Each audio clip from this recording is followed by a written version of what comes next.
So this is Parshat Tetzave, and Parshat Tetzave continues along with the theme that began last week, right? That began with Truma, the Tzivui HaMishkan. Just a quick reminder, the last 5 Parshios in SHMOS are Mishkan related. You have Truma Tetzave, which is the Tzivui, Kitisa, which deals a little bit with more Mishkan, and Chetega. V'Akabakude is the actual construction of the Mishkan. So Parshat Tetzave deals with essentially the rest of the completing of the Mishkan. Now, I'll give you an example. Source number 1. And not only does it tell us when the Mishkan is complete, but it even says, like, there's this notion that God's presence is there, right? For Am Yisrael. And there's a sanctification, the whole notion of Kedusha, when we will talk about when we get to Sefer Vayikra. But anyways, nonetheless, there's this Kedusha dimension to the Ohel Moed. And again, as read last week, we are building the Mishkan in order to make it worthy for God's presence to dwell. We spoke about this last week, those of you that were here, about the notion of, right, what's the purpose, what's the function of the Mishkan, what's its emphasis, is it for us, is it for God, what direction is the arrow? I'm not sure who was here last week. Okay. Then, in source number 1, that is how that's like a really nice ending, right? There's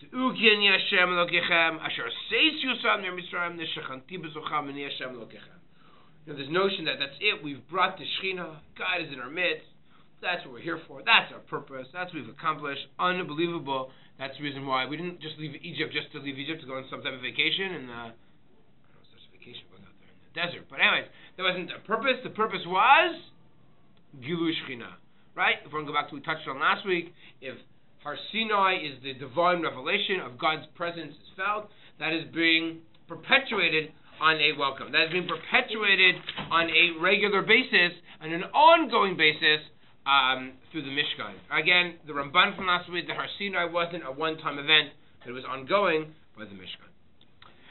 Now, if you take a look at source number 3, there's something very, very peculiar. And that really is going to be the main crux of our shir this morning. What does it say? The psukim that lead up to source number 1, right? What is written right following? Source 3. What are you going to place on the Mizbeach? Kivasim b'nei shana shnayim layom tamid. What are you going to place? Kivasim, what's a keves? A sheep. How old are these sheep? 1 year old.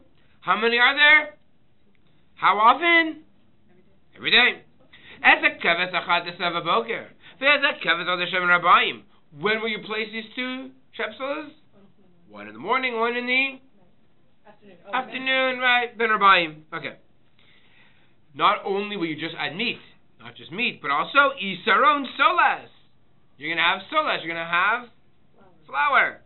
Balu bashemen. Oil. Good for you. Oil and flour. Kasis revisahin. The nesach revisahin yayin. And while add to it a wine libation. Amount of wine. So we see that you had this korban tamid, which consisted of a little bit of flesheks, a little bit of alcohol, a little bit of flour, a little bit of carbs, mix it all together, a little bit of oil, put it all together twice a day. The keves al does a boger. Kiminchas haboker or niskat asel la reach nechochi shel Hashem ulas tamid l'darosechem. You will do this olah sacrifice always, regularly, forever, all generations. Pesach Amod Mizbeach, right? This is on the animal Mizbeach, which stood right outside the Kodesh. Right? I think I remember I showed you the picture last week. Asher velecha shama l'daber elecha sham. Okay. This is what's called the Korban Tamid. Now, here's something very strange. Korban Tamid. Why is there Korban Tamid mentioned in our Parsha this week? Does anybody know where else the Korban Tamid is mentioned? Well, if you were a Korban, what would you be mentioned in the Torah? what Parsha deals with all the korbanos?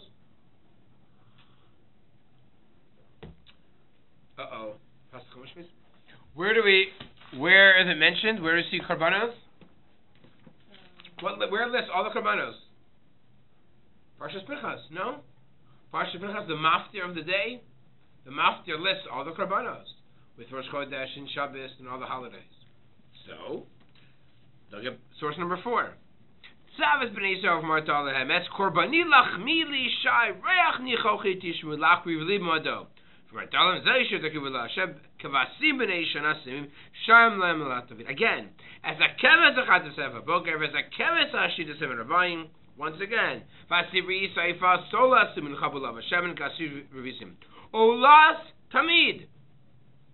Once again, you bring this in perpetuity. You do this always, olas tamid, every single day with no exceptions, even in Kippur, even in Shabbos, and even on a Tuesday. This is the korban that you bring. Let's just finish this pasuk. Olas tamid, ha'suya b'Har Sinai, l'reach nichoach yishel Hashem. We're going to come back to these words that's on Har Sinai in a minute. The obvious question is, I don't understand.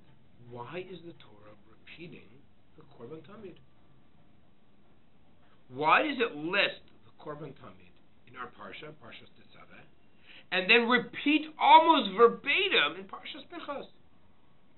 It appears to be superfluous. Why do you need to repeat the same thing twice? That will be a very important fundamental question, because it's going to lead to a much greater understanding of what's going on in Chumash. So, let's begin. Anyone want to take a guess? What might be the difference between why would you mention it now in Tetzaveh and why might you mention it in Pinchas? If you want to peek, there might be an answer on the piece of paper in front of you. You're allowed to peek. I give you permission. Where? Source number 5. Perhaps Rashi deals with this question.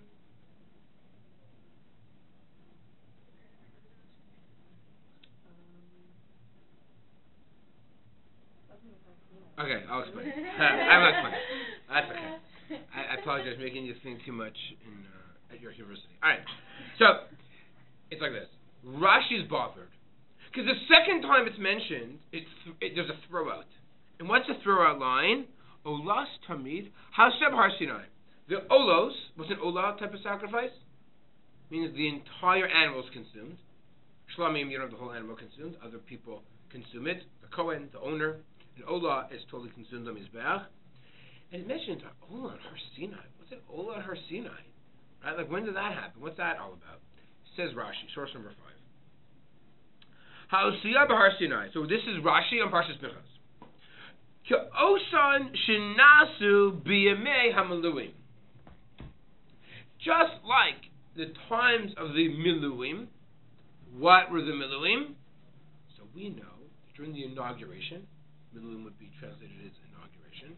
During the days of the inauguration, for that time period, Bnei Yisrael offered a korban tamid, not as a korban tamid, as part of the requisite sacrifices for the inauguration of the Mishkan. Meaning, although these were mentioned in Parshat Tetzaveh, they were not offered in Tetzaveh, because Mishkan's not ready to roll. God gives the tzivui to Moshe. It was understood. These are the sacrifices which you're going to bring during the time of the inauguration.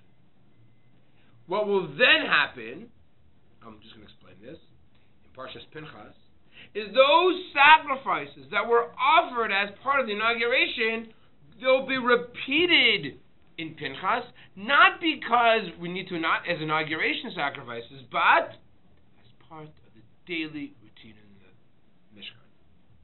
Follow? So Rashi has a very simple solution. The first time they're mentioned in our Parsha this week is because their function is for the Miluim, the inauguration. Then why do we need to repeat it again in Pinchas? The answer is because different function. It's a korban tamid, which we learn davening, shachris and mincha.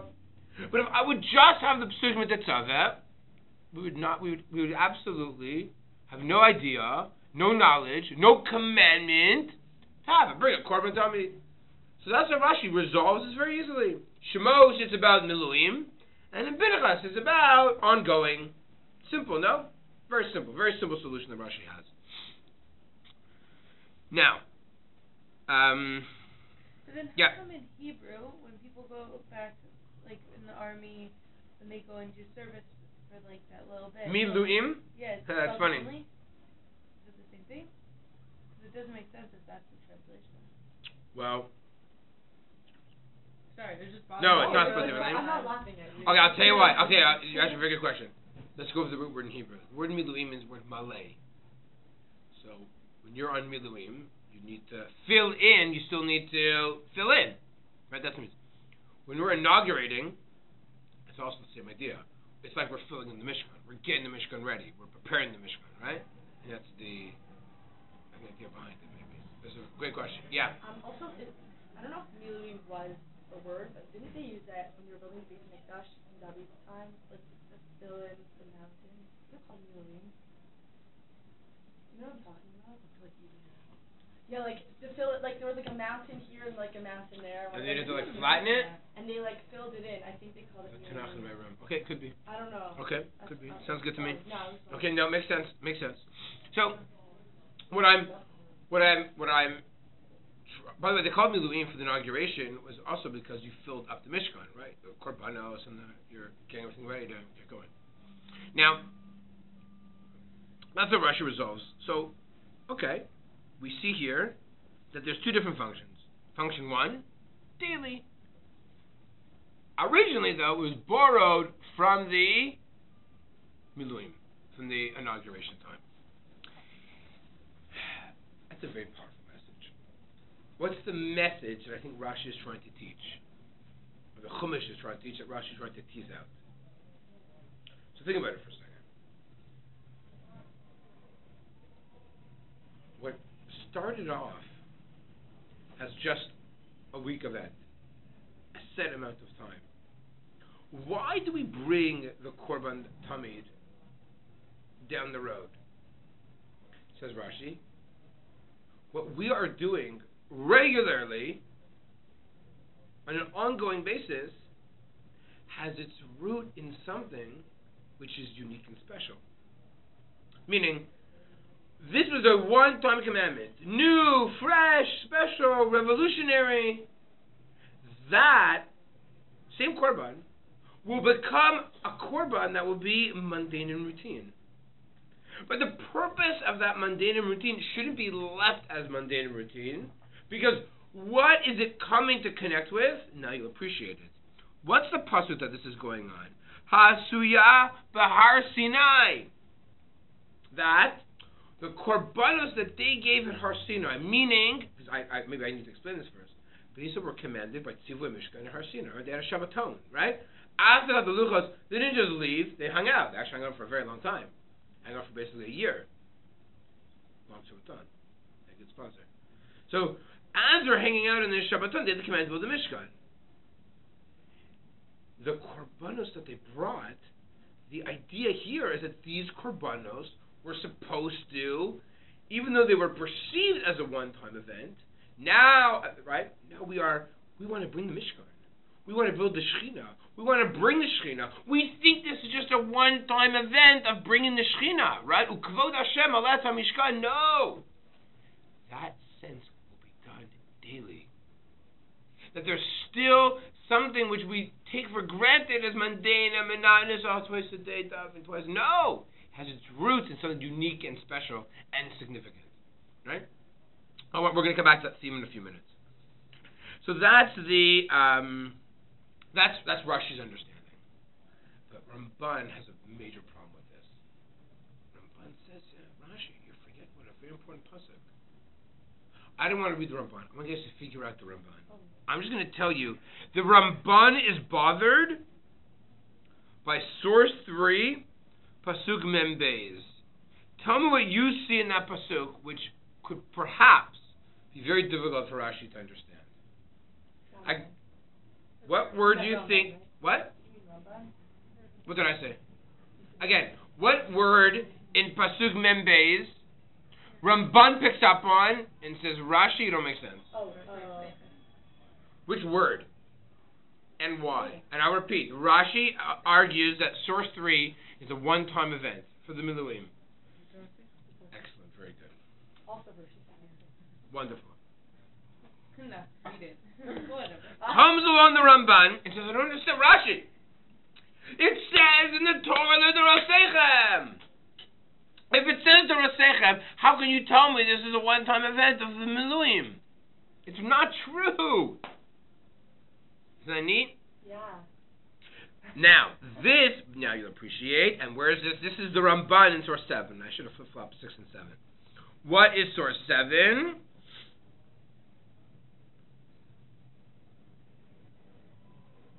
Okay. So the forces, I just want to show you. Actually, I don't know if I have it here. Yeah. Anyways, that's what bothers the Ramban. So what does the Ramban answer? Why they mention in Pinchas? It's because in Pinchas it's offering all the korbanos of Musaf and Tamidim and Musafim, and since it's listing all of them, it's going to include one that are listed already because it's part of the whole set. Like when you repeat the package, repeat everything. As Ramban says, it's now there's Musafim, now there's the Nesachim, and therefore since we're listing it, I got to mention the one that's mentioned before. That's the Ramban's answer. Okay, because after all, it says L'Dorosechem. Rashi gives the second answer in source number 5. Look at Rashi's second answer. You see there? Davar acher? Yeah. Davar acher. Hasuya Bahar Sinai. So again, remember ladies, these are the new words that are added in Bamidbar that are not mentioned in our Parsha and Shemos. What are they? Olas, Tamid, Hasuya Bahar Sinai. The words Hasuya Bahar Sinai are not mentioned in our Parsha this week. Why? Because this is much later, right? This is most probably year 40, right? Most probably. And saying that, remember, there are korbanos that you gave back at Har Sinai. So asks Rashi, what's going on? First answer is easy. Miluim. Now the new korbanos. Now there's a commandment to this every day. Davar acher. No, you know what this is referring to? Hasuyah Har Sinai. Hekish olas tamid. Lo'olas Har Sinai. Which ones? Ota sheniskarva lifnei Matan Torah. Shekasuv ba vayasem baganos. Melamed shetuuna kli. Let me explain. This is not easy. According to Rashi, the end of Parshat Mishpatim takes place before Matan Torah. The end of Parshat Mishpatim, there's a wild ceremony. You know what Bnei Yisrael say at that ceremony? Not Seven Ishma. According to Rashi, based on the Medrash, that celebration where they bring korbanos and Moshe sprinkles the blood on the people and they say Na'aseh v'nishma, according to Rashi the Medrash, doesn't happen chronologically in Parshat Mishpatim, but it happens before Matan Torah. Why is it listed after? Not for now. But what did they offer in Parshat Mishpatim? What did they offer in Parshat Mishpatim? Not only was there sprinkling of the blood, but there's good fleishiks. Look what they offer. Let me just tell you what it says here. Here. They build an altar. By the way, they wake up early. I should say first. Vayashke b'boker. Wake up early. If you want to serve God, can't sleep in. They set up 12 stones. They send the lads of the Jewish people. Vaya'alu olos. They offer ola sacrifices. Remember what I told you? What are ola sacrifices? Korbanos that are all consumed. Vayizbechu zvachim. And they also offer zevach. What are zevach, mil, and shlamim? Probably what does that mean? They also ate from other ones as well. So they offered olos and shlamim, which are eaten and consumed not just by the mizbeach, but also eaten and consumed by those who bring them. And then Moshe takes the blood and he sprinkles it on them. He says, this is the covenant, but he also say Na'aseh v'nishma. Says Rashi, back to plug it into our Parsha. Do you want to know when the Chumash says in Pinchas, What Olos Hasuya Bahar Sinai? Do you know what that's referring to? Not Parshat Tetzave. Greenberg should have given this year Parshat Mishpatim. That the Olos that were offered as they stood at the foot of Sinai before Matan Torah, for the celebration of Bris Nasev and Ishma. At that moment, those are the Olos that are being offered. Meaning, when we are commanded every day to daven twice a day, or when we are commanded to bring a korban in the morning and the afternoon, what are we connecting to? The same Olos that were offered by Bnei Yisrael at the foot of Sinai. How do I know this? That's the pasuk. Olas tamid hasuya behar Sinai. Again, look at how powerful this idea is. Were Bnei Yisrael commanded to bring this Olos as they stood at the foot of Har Sinai? Were they commanded? They wanted to, on their own accord. It was voluntary. It was given of their own volition, own free will. Why? As a devotion to God, a relationship, a connection. And those turned out. Many years later, God said, I want that to be mandatory, regular, twice a day. Meaning, that same enthusiasm, that same excitement that you had way back when, I want it to go away. I want it to be maintained. I want it to be harnessed. I want it to become regular. So not because I want, see, we think the opposite. I were to say, why do we daven twice a day? Because you bring the korbanos twice a day. Since you bring the korbanos twice a day, I have to daven twice a day, right? You know, korbanos, tefillos connected korbanos, tiknu. The Gemara says in brachos. That's the connection. But we have it all wrong. You know why we daven twice a day according to this? Because we, way back when Har Sinai, wanted to do something on our own accord, voluntarily, not because we had to. And God says the message of the routine, the message of mundane, is special, is unique, is voluntary, is spontaneous. Right? So, by the way, it's very similar to what I said before in Rashi, isn't it? So, to some extent, both Rashi and is trying to tell us something very powerful. It's that in life, don't get so caught up. Routine is very dangerous. Routine eats at you. Routine is monotonous. Routine is boring. Right? The key is remember remember the day of excitement. Either the days of inauguration. It's exciting. We're starting something new. We're Chanukah Mizbeach. You know, excitement they probably were for that week. They were a long week, right? They were ecstatic. They were excited. Something new, right? Or imagine tonight, tomorrow night, whenever, in a couple of days, it's going to be Revelation. We just left Egypt. Matan Torah, Har Sinai. We just Nasev and Ishma. Moshe Rabbeinu. You know the excitement that is? And God says, take that excitement, harness it, and this is what I want you to do with it. That's the Olas Tamid Asuya Bahar Sinai. So that's a difficult Rashi in 5. Those are the two different interpretations, which maybe aren't so different. I want to show you source 6. What I just said, this is, when Rashi quoted those 3 words, he assumed that you knew the Gemara in source 6. That's the Gemara Menachos actually says that. That where do they get when they offered the korbanos, those korbanos were connected to the korbanos that they gave at Har Sinai. Okay, let's flip the page. I'm going to show you something else. Source number 8. Source number 8, it should be double-sided. It's not double-sided, you're in trouble. Yeah. Okay, good. Source number 8 says something which at first glance is very problematic. Source number 8, it's the Gemara Chagiga, which says the following. Shemos Chav Dalid, Vayizbechuz V'chim Shlamim. So remember, I just read that. That is, source 8, comes from the Psukim, the end of Mishpatim, that come according to Rashi. Those are the Psukim describing what? B'nai Yisrael's celebration before Revelation, right? Where Moshe sprinkles the blood, they say Nasev and Ishma. This is the party. Okay? Re'iyah Nami. V'ksiv. V'elu alos. What type of sacrifices did B'nai Yisrael offer? want to say zvachim and shlamim. So remember the pasuk says, "Ve'elu olos," they did sacrifices. It's cut out here. Ve'izruch zvachim shlamim. They cut out the first two words. And that's exactly what it says. Ve'elu olos. That's the next line in the pasuk.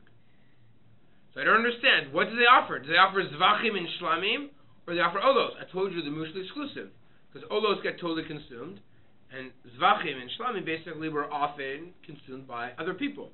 What's going on here? Listen to this. Kasavri beis Hillel. Ola shikruvu yiso b'midbar. Like, if it's an ola, it can't be a shlamim, because an ola, if we're going to say it's totally consumed on the mizbeach, then how could it be a shlamim, which is only partially consumed on the mizbeach? If you consume everything, nothing's left over to eat. So the Israel entity. Right. What did Bnei Yisrael offer? They offered a olos tamid. Ubeis Hillel savri ola shikruvu yiso b'midbar olos re'aya have. What are olos re'aya? That we know that we need to go to the temple three times a year, the Beis Hamikdash, and we have to bring a olos re'aya. We have to bring a special korban for the yantiv that was totally consumed in the mizbeach. Meaning, what's a machlokas? Why did they bring it? Again, this is the source where they brought korban tamid. Shammai says no. They brought it for the similar to Shloshas Regalim. Okay, what are they arguing over? What do you think was the psychology of the person? What was the emotional makeup of the person when they were to enter the Beis Hamikdash? What were they thinking in their minds? Remember, not as it's Pesach, it's Shavuos, it's Sukkot. We live in Haifa, Tveria, Beersheba, Ashdod, and then we're coming to Yerushalayim. What are we thinking? What's going through our minds? Hopefully they are excited. Of course they were excited. They're ecstatic. Right? They would bring their olos re'ah. They did it out of a sense of enjoyment, right? Like, man, this is awesome. We haven't been here in a long time. It's been a few months. There's a sense of emotional ecstasy is what's happening. That's the korban. Remember, it's connected. That's the message. That's the korban, says Beis Hillel, Beis Shammai. And that's what Bnei Yisrael brought at the foot of Sinai. Welcome. At the foot of Sinai, what did they bring? They brought this korban out of excitement, out of energy.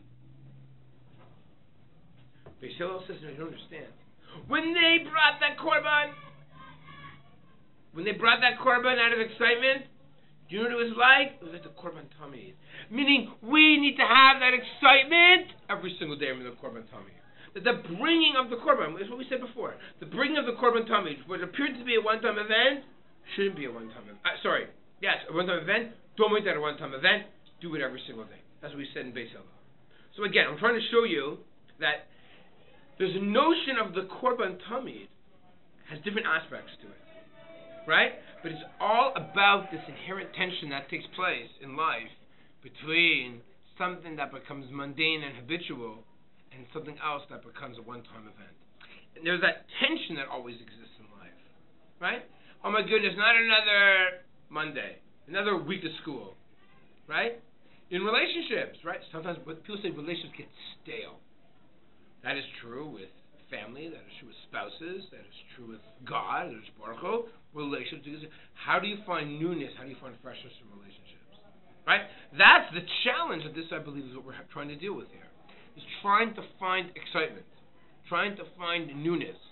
That really is what this is all about. Yeah. So was this a one-time korban in the end, or? So, from Bnei Yisrael, when they offered this korban, they thought it was going to be a one-time event. What is God's response?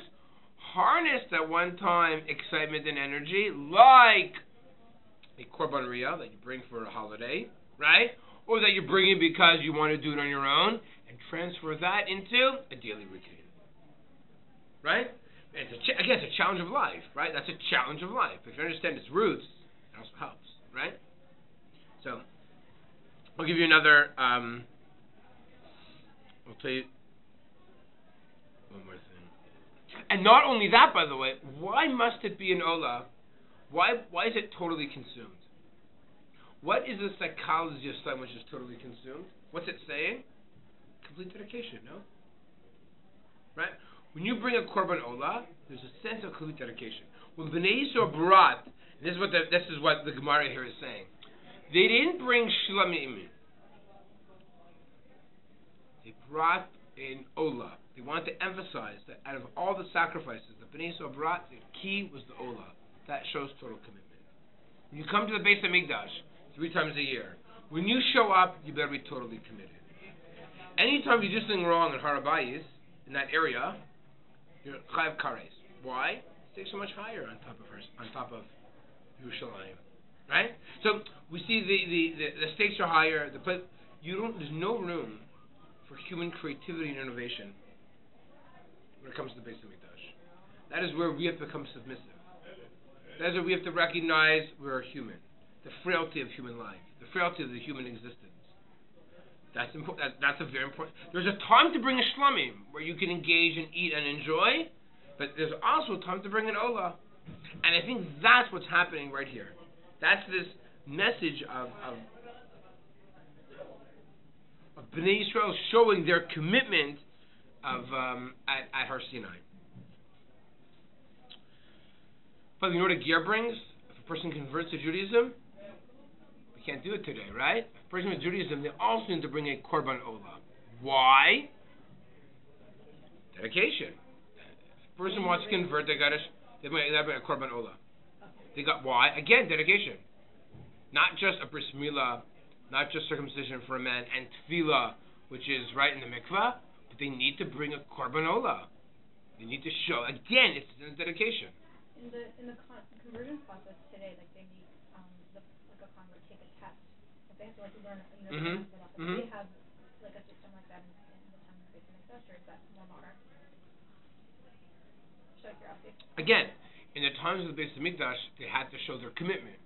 They had to show their understanding. They had to show their knowledge of some sort. Right. Maybe that's the idea of what a korban olah is all about, right? Maybe that's how it manifests itself. It's a fascinating. Look? We know there was a sense of, the famous story. Right? They went to Shama, Hillel, convert me on one leg. So we see that there was some. You need to interact with the rabbis in order to convert. That's right by Sheni, right?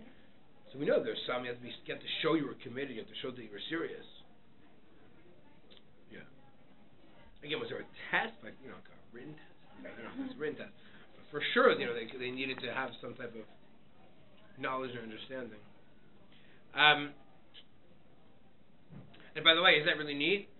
That a non-Jew who converts brings a korban olah, which is the same korban that Bnei Yisrael brought when they stood at Har Sinai. Why? Because we also converted. Yeah, very good. The Bnei Yisrael also, Kabbalah Satar, Bnei Yisrael converted. Who says this idea? That is the Gemara in source number 9. Take a look at the last line. You see the last line there? Rabbi Yomer, kachem gavadechem. Ma avosechem. Just like your forefathers. Lo nichnesu lebris. Do not enter the covenant. Ella b'mila v'tfila v'rsasdam. Just like, by the way, at the end of Mishpatim, it says that Bnei Yisrael they didn't enter the covenant, right? Nasa v'nishma. There was Mila. Most of Bnei Yisrael had a bris Mila. There was Tefillah, they had to dunk, and there was sprinkling of the blood. Afhem lo yichnesu lebris ella b'mila v'tefillah v'rsasdamim. So too, if a convert wants to convert, he has to go through the process that Bnei Yisrael did, where? B'Har Sinai, as they stood at the foot of Sinai. So Chazal see this notion of Bnei Yisrael who converted at Sinai. They see this idea also as just a regular convert. Why? Because you were also converts at the time. Again, what's the mindset of a convert? Right? What's the mindset? Almost like of a Baal Tshuva, right? Excitement, energy, inspiration. Oh my goodness, Shabbos is so cool. You know what I mean? This is so exciting, right? And what is this new? But again, what's the Torah trying to say? When you bring your olos tamid, when you bring what's again your daily tefillos, your daily prayers, your commitment, you got to find something special and new and exciting. Just like the first time was exciting, you got to somehow figure out how to make it exciting on an ongoing, inspirational basis. What's the Parsha 7? Harsas Damin, sprinkle the blood. Okay. I want to end with a couple of things. One, all right, let's do this. Take a look in source number 10 and source number 11, where Hayom hazeh Hashem Elokecha mitzavcha la'asos esuchim eila v'mishpatim v'shamarta v'asisem osam b'chol levavcha v'chol nafshecha. Moshe warns the people. Hayom hazeh, today. What do you mean today? God commands you these laws and these statutes. Today? What are you talking about? This is Moshe speaking. This is like Parsha was 40 years earlier. Source number 11. Today God commands you. Says Rashi, quotes the Medrash, B'chol yom yihiyu beinecha kechodashim. You need, it must be, that every day looks as if it's new. Ki'ilu bo bayom yisavi salahem. It's as if every day you were recommanded. Right? So Moshe gets up before he passes away and says, today God commanded you. What do you mean today he commanded you? It was 40 years ago. It might continue. Wasn't the original commandment years earlier? Says Rashi, famous Rashi, no. You have to look at it as something which is new. The great challenge of any type of significant relationship is how do you find excitement? How do you find meaning? How do you find inspiration? And again, by the way, this is very, very true of people who are married, right? You're stuck in a routine and the same routine. How do you make things exciting? How do you make things new? How do you make things different? That is a great, tremendous challenge of life. Otherwise, your relationship just go through a sense of monotony and it really lacks a sense of meaning and a sense of purpose. So are you going to answer that? So again, I think that's the challenge of life. So what do? First thing you do is you recognize there's a problem. Step one is always recognizing there's an issue, right? Otherwise, if you just accept it, what happens? Step two is, okay, how can I take something which is routine and make it exciting? Right? What can I do? So, and by the way, here's a challenge. On the other hand, you have to be in that korban olah twice a day. Oh, I'll switch it up, and today I'll do a shlep. No, not allowed to. Right? So you're kind of forced to do something routine. Like, you got to work. You got to go to school today, even though it's routine and mundane and boring because you've been doing that for many, many years of your life, but you still have to do it. So how are you going to find it interesting? So maybe you have to, wait a second, why not become a conscious being? Actually think about it. Why am I doing this? Right? Why did I marry this person 15 years ago? Right?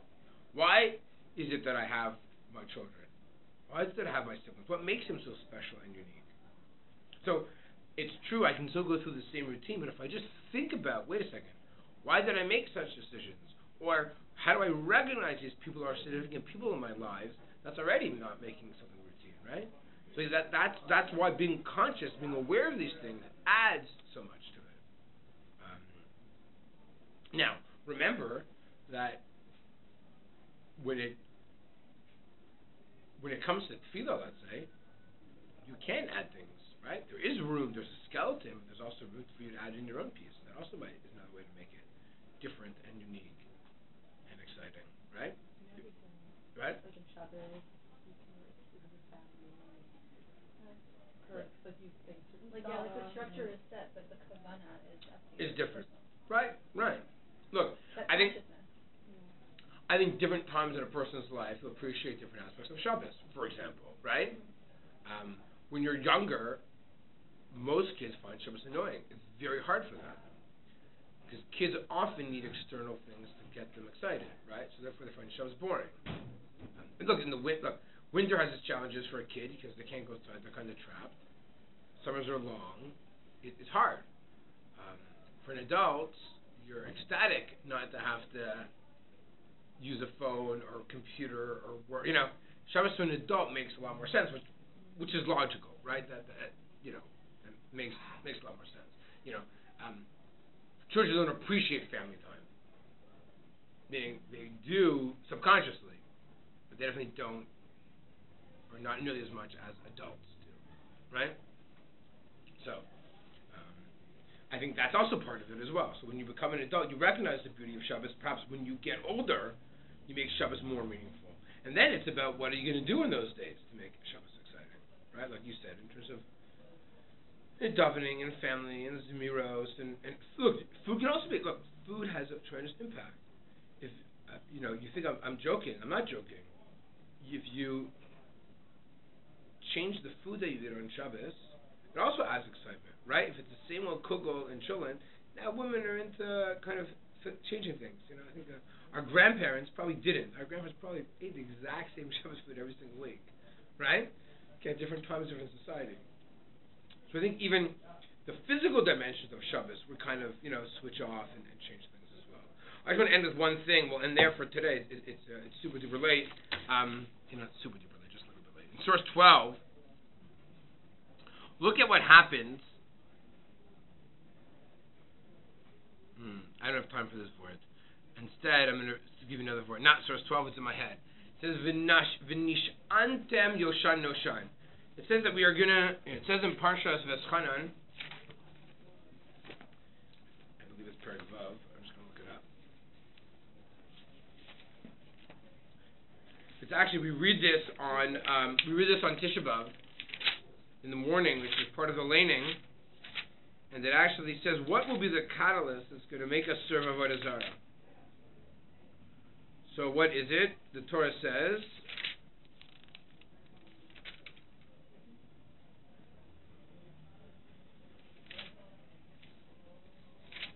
Ki solid banim uvnei banim. Where's that pasuk?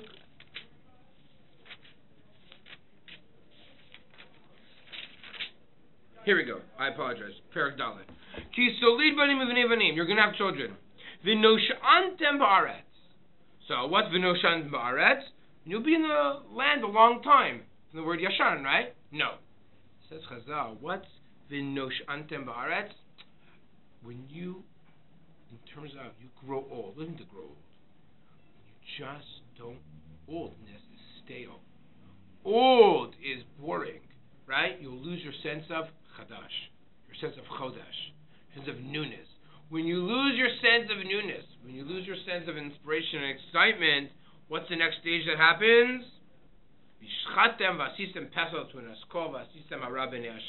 That's when you begin, shall we say, to serve orders. That's when things begin to unravel. When things become old and stale and too routine and monotonous, that's when things begin to spiral out of hand.